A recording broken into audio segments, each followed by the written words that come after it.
Claves de la semana. Seguimiento de noticias internacionales elaborado por CESTE. Buen día, arrancamos nuestro repaso internacional de noticias hacia una energía más verde. Según las previsiones de la Agencia Internacional de Energía, la IEA, por sus siglas en inglés, la nueva potencia instalada procedente de las energías renovables aumentará en más de 440 gigavatios en 2023, una cifra que equivale a más de 4 veces el tamaño del sistema eléctrico español. Estas previsiones suponen un incremento superior al 30% en comparación con los datos del año anterior. Este nuevo récord se explica por el mayor compromiso de los gobiernos en la lucha contra el cambio climático, por la mejora de la competitividad de las renovables y las medidas adoptadas por los países de la Unión Europea para reducir la dependencia de los hidrocarburos procedentes de Rusia. Se estima que la energía fotovoltaica representará 2/3 de la nueva capacidad instalada gracias en buena medida al aumento exponencial de los proyectos residenciales y comerciales. El porcentaje restante corresponde en su mayoría a parques eólicos. Desde el punto de vista geográfico, la inversión en China, en lo que llevamos de año, está siendo mucho mayor de lo esperado. La IEA calcula que el gigante asiático concentrará más de la mitad de la nueva potencia instalada y ese protagonismo se mantendrá previsible a lo largo del próximo año. Cabe destacar asimismo las estimaciones sobre el impacto de la apuesta de las renovables en los consumidores europeos. Se estima que la nueva potencia instalada en energía solar y fotovoltaica durante el periodo 2021-2023 permitirá la sustitución de importaciones de hidrocarburos por valor de 100.000 millones de euros. Y en Honduras, en el marco de una campaña iniciada a finales de junio para controlar las cárceles, la presidenta de Honduras, Xiomara Castro, ha anunciado que los militares tomarán el control de las 21 cárceles del país por espacio de un año a partir del 1 de julio. La lucha contra las pandillas y el crimen organizado constituye el eje de la presidencia de Castro, que decretó el estado de emergencia en el país a finales de 2022 y recientemente autorizó la intervención de las cárceles por parte de la policía militar para combatir la extorsión y el contrabando. Esta nueva vuelta de tuerca responde a la crisis generada tras un motín en una cárcel de mujeres en el que murieron 46 reclusas. Honduras sigue así los pasos del presidente salvadoreño Nayib Bukele, tanto en el carácter del estado de excepción como en la similitud en el tratamiento de las cárceles. Todo ello ha generado críticas y preocupaciones por parte de las organizaciones de derechos humanos que consideran que la militarización de las cárceles es un retroceso y que se deben garantizar condiciones dignas para los reclusos. Escándalo en México. El caso de corrupción en el organismo público de seguridad alimentaria mexicana, el Segalmex, es el más escandaloso del gobierno de Obrador, en palabras del propio presidente. El modus operandi que utilizaba esta red de funcionarios y empresarios se basaba presuntamente en la firma de convenios millonarios por productos que nunca eran entregados. Según el presidente, el desfalco asciende a cerca de 550 millones de dólares, aunque la Auditoría Superior de Federación lo estima en 350 millones de dólares más. El gobierno ha ordenado una investigación exhaustiva, ha presentado 69 denuncias y actualmente hay 26 personas detenidas. El presidente ha defendido a Ignacio Valle, exdirector de Segalmex y amigo cercano, afirmando que fue engañado por personas corruptas. Lo cierto es que Segalmex ha sido objetivo de diversas denuncias desde su creación en 2019, incluyendo contratos irregulares, distribución de semillas de baja calidad y pagos a empresas fantasma. En Venezuela, la Corte Penal Internacional ha ordenado avanzar en la investigación sobre las denuncias de violaciones a los derechos humanos. Según la Corte, las autoridades no están investigando adecuadamente las alegaciones de crímenes de lesa humanidad y se están centrando únicamente en los oficiales de bajo rango en lugar de abordar toda la cadena de mando. El gobierno venezolano afirma que ellos están haciendo justicia y que la CPI está promoviendo un cambio de régimen en Venezuela. Los defensores de derechos humanos consideran la decisión como una victoria para las víctimas. Esta es la primera vez que se inicia una investigación contra un gobierno en ejercicio en la Corte Penal Internacional. Nuevo plan renovable para el gobierno de la India, y es que prepara un nuevo plan de subvenciones multimillonario para las empresas que fabriquen baterías para la red eléctrica. Las autoridades intentan acelerar la transición de las energías limpias y reducir el intenso uso del carbón en la matriz energética del país. Las baterías son esenciales para almacenar la energía renovable porque, a diferencia de la que procede de los combustibles fósiles, la energía solar y la eólica fluctúan a lo largo del día. El plan de incentivos ligados a la producción ofrecerá, por lo que se sabe, un enorme volumen de ayudas que podrían alcanzar en conjunto los 2.600 millones de dólares hasta 2030 para las empresas que produzcan 50 gigavatios hora de baterías. La India se ha resistido a las presiones internacionales para eliminar el carbón, pero las autoridades confirman que reducir los costes del almacenamiento en baterías es una alternativa esencial en la construcción de nuevas centrales de carbón. El gobierno también prevé una financiación de 500.000 millones de dólares para cubrir la brecha de viabilidad de las empresas que inviertan en el sector. Raj Kumar Singh, ministro de Energía y Energías Renovables, declaró recientemente: seguiremos siendo el mercado más atractivo para las energías limpias del mundo, incluido su almacenamiento.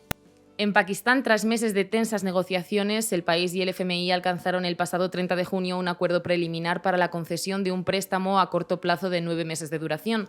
Se trata de un acuerdo del tipo Standby Agreement por valor de 3.000 millones de dólares, una cifra mayor de lo esperado.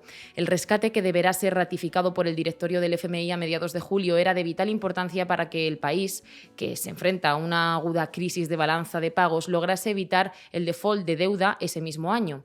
Islamabad corría a contrarreloj para desbloquear 1.100 millones de dólares del anterior acuerdo con el FMI, que databa de 2019 y que llevaba paralizado desde finales de 2022. El programa expiraba el mismo viernes 30 de junio y, de haber finalizado sin ningún tipo de acuerdo adicional, habría generado una fuerte presión sobre la ya maltrecha liquidez del país. El FMI declaró que el nuevo acuerdo se construye sobre los esfuerzos realizados en el anterior. Recordemos que Pakistán aprobó en febrero una serie de medidas fiscales para combatir el déficit y complacer al FMI. De todas formas, que se apruebe un acuerdo nuevo sin haber completado con éxito el anterior es un claro signo del interés de la comunidad internacional y de las IFIs en no dejar caer a Pakistán en un doloroso default que podría hacer tambalear la estabilidad regional. A raíz del anuncio, el primer ministro de Pakistán, Shehbaz Sharif, que ha calificado el acuerdo de respiro muy necesario, ha prometido dar un giro a la economía. La bolsa de Karachi reaccionó registrando la mayor subida en 3 años el mismo lunes 3 de julio, con el índice de referencia KS100 subiendo casi un 6%, lo que provocó un parón de 1 hora en las cotizaciones. El acuerdo también representa un respiro para los bonos soberanos de Pakistán, que ya habían subido con fuerza la semana pasada ante la expectativa de un rescate. El bono en dólares, con vencimiento en abril de 2024, que llegó a negociarse a tan solo 42 centavos por dólar, subió hasta situarse ligeramente por encima de los 72 centavos, todavía lejos del par. Con todo, si bien la amenaza de un default inminente se disipa, el país está muy lejos de haber resuelto sus problemas, ya que debe hacer frente a cerca de 25.000 millones de dólares de deuda en los próximos 12 meses. Y en Europa del Este, acercamiento en el contexto de la crisis de Ucrania. Hace algo más de un mes se retomaron los vuelos directos entre Moscú y Tiflis, suspendidos desde el año 2019. Además, unos días antes, Putin firmó un decreto para relajar los requisitos de entrada a Rusia para los georgianos que quisiesen permanecer en el país más de 3 meses. Ambas medidas se enmarcan en un evidente contexto de acercamiento entre el país caucásico y Moscú. Desde que comenzase la guerra en Ucrania, Georgia ha tratado de mantener una posición equidistante entre Rusia y Occidente. Inicialmente condenó la invasión, pero en cambio decidió no secundar las sanciones impuestas por la Unión Europea. En consecuencia, los vínculos económicos y comerciales entre Tiflis y Moscú se han estrechado en el último año. En 2022, las exportaciones georgianas a Rusia se incrementaron un 6,8% hasta los 652 millones de dólares, mientras que las importaciones rusas de Georgia crecieron un 79% hasta los 1.800 millones de dólares. Esta divergencia de cifras se explica por el papel de Georgia como vía para invadir las sanciones mediante la reexportación directa de mercancías, ya que los bienes en tránsito no son objeto de las sanciones. Rusia también ha recurrido a la exportación indirecta mediante la creación de empresas intermediarias en países limítrofes. En concreto, alrededor de 15.000 empresas rusas se establecieron en Georgia en 2022, una cifra 16 veces superior a lo que se observó en 2021. Para impedir que Rusia emplee a Georgia y otros países como Turquía, Emiratos Árabes o Azerbaiyán para eludir sanciones, la Unión Europea adoptó el pasado 23 de junio el 10º paquete de sanciones que contempla medidas extraterritoriales por las que podría restringir las exportaciones a aquellos países que estén ayudando a Rusia. El general Sergei Surovikin, comandante de las fuerzas aéreas rusas, ha sido detenido en relación con el reciente motín frustrado del grupo Wagner. Los motivos de la detención siguen sin estar claros, aunque de acuerdo a lo que ha trascendido, Surovikin conocía el plan del jefe de Wagner, Prigozhin. En las primeras horas desde que se produjo el levantamiento, el general pidió a Prigozhin que suspendiera su desafío a los dirigentes rusos y esa fue su última aparición pública. Surovikin comandó las tropas rusas en Siria en 2017 y estuvo al mando de la guerra en Ucrania entre octubre de 2022 y enero de 2023, cuando fue sustituido por Valery Geramisov, jefe del Estado Mayor. El ministro de Defensa, Sergei Shoigu, y Geramisov han sido el blanco de duras críticas por parte de Prigozhin en relación a la gestión de la llamada Operación Militar Especial de Rusia en Ucrania. Es probable que el Kremlin utilice a Surovikin y a sus subalternos como chivos expiatorios para justificar los fallos de seguridad interna rusos y la falta de respuesta por parte de su aparato militar ante el desafío del grupo Wagner. Además, tras el motín abortado, el Kremlin dio de plazo hasta el día 1 de julio a los combatientes de Wagner para decidir su futuro. Entre sus opciones está la de unirse al ejército regular, una perspectiva nada atractiva para la mayoría, volver a casa o exiliarse junto con Prigozhin en la vecina Bielorrusia. Comentamos también la Corte Internacional de Justicia. En una declaración conjunta, los gobiernos de Canadá, Reino Unido, Suecia y Ucrania anunciaron esta semana que llevarán a Irán ante la Corte Internacional de Justicia por su responsabilidad en el derribo del avión PS-752 de la compañía Ukraine International Airlines el 8 de enero de 2020. Tras la catástrofe, los 4 países formaron el denominado Grupo de Respuesta y Coordinación Internacional del vuelo PS-752 para defender los intereses de las víctimas nacionales del siniestro. Según la investigación, el avión fue derribado poco después de despegar del aeropuerto de Teherán por un misil tierra-aire lanzado por las Fuerzas Armadas iraníes. El accidente se produjo en plena escalada de la tensión entre Irán y Estados Unidos como consecuencia de la muerte unos días antes de un arquitecto de la política exterior del régimen persa, Qasem Soleimani, tras un ataque efectuado por el ejército norteamericano. Hace unos meses el Tribunal Superior de Ontario calificó el accidente como un acto terrorista, una sentencia que provocó airadas protestas por parte del gobierno iraní. La presentación del caso ante el CIJ se produce según su comunicado emitido por los países occidentales ante la negativa de Irán de alcanzar un acuerdo para resolver la disputa legal. Por su parte, el régimen de los ayatolás considera que la denuncia constituye una vulneración de la inmunidad soberana que generalmente protege a Estados Unidos en demandas civiles en jurisdicciones extranjeras. Los socios del proyecto gasista Leviatán invertirán $568 millones en la construcción de un tercer gasoducto que conectará el yacimiento offshore con una instalación de procesamiento de hidrocarburos situada a 10 kilómetros de la costa de Israel. El consorcio está liderado por la compañía estadounidense Chevron y las israelíes NewMed Energy y Ratio Energies. Según sus estimaciones, esta infraestructura entrará en funcionamiento en el segundo semestre de 2025 y para entonces la producción se situará en torno a los 14.000 millones de metros cúbicos al año, lo que representa un incremento cercano al 20% respecto a las cifras actuales. El aumento esperado de la producción se destinará en buena parte al viejo continente en el marco de la estrategia de los países europeos de sustituir los hidrocarburos procedentes de Rusia.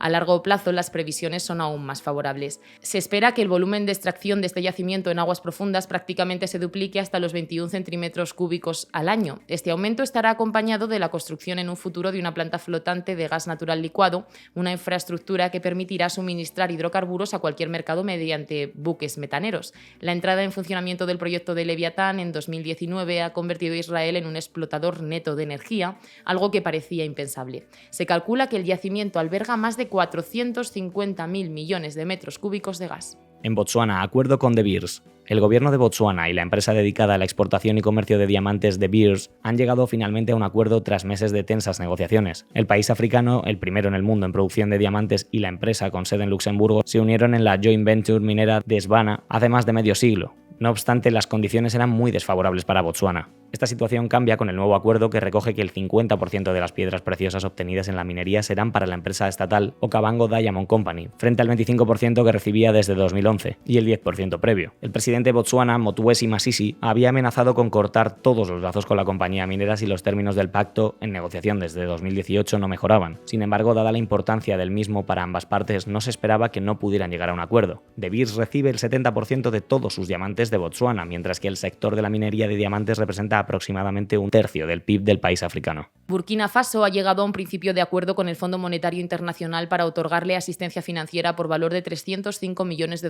a lo largo de 4 años, bajo el marco Extended Credit Facility. Aunque todavía está pendiente de la aprobación del directorio del FMI, este preacuerdo constituye una gran noticia para Burkina Faso, además de señalizar la confianza de la institución multilateral en las autoridades burkinesas, que se han comprometido a un ambicioso programa de reformas económicas estructurales. El programa del FMI se centra en preservar la estabilidad macroeconómica y la sostenibilidad de la deuda, así como en reducir la pobreza y la desigualdad. Entre los compromisos adquiridos se encuentra la reducción del déficit público hasta el 3% del PIB en 2027. En los últimos años el país ha experimentado marcados desequilibrios fiscales, en gran parte como consecuencia del incremento en gasto de defensa derivado de la gravísima crisis de seguridad provocada por los grupos terroristas de carácter yihadista. La negociación de la asistencia financiera se remonta a 2021, pero el golpe de Estado que sufrió Ouagadougou en enero de 2022 provocó la suspensión de las conversaciones. Aunque el FMI otorgó apoyo de emergencia a Burkina Faso en marzo de este año para aliviar la crisis alimentaria a la que se enfrenta, $80 millones bajo el programa Food Shock Window, había dudas de que el acuerdo ECF se materializase, dado que Burkina Faso se encuentra gobernada por una junta militar y está por ver si se podrá volver al régimen en el calendario pactado entre Ouagadougou y CEDEAO.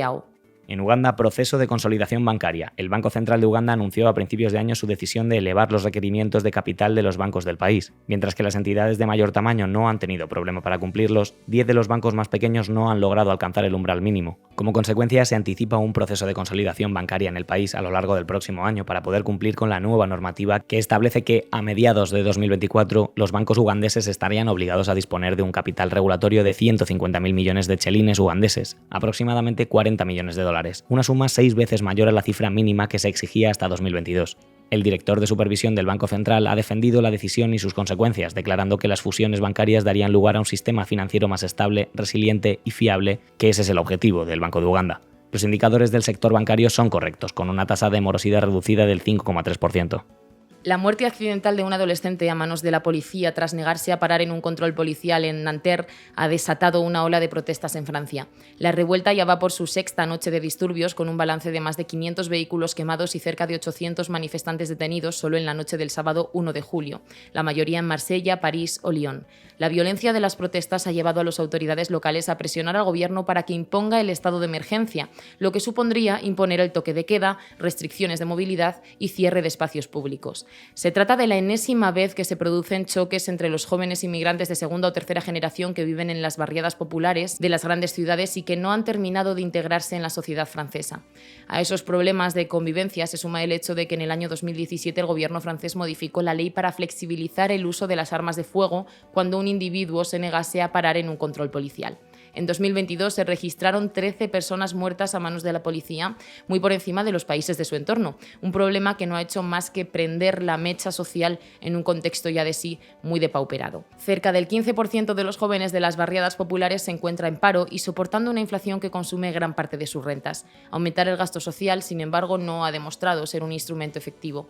El gasto público francés se encuentra en un 61% del PIB, por encima de los países de la eurozona, y los servicios básicos, transporte, vivienda o colegios en las barriadas populares están mayoritariamente subsidiados. Y hasta aquí nuestro repaso de noticias internacionales de la semana. Pero recuerda que puedes consultar más desde el apartado de comunicación claves de la semana de nuestra web www.cesce.com. Hasta la próxima.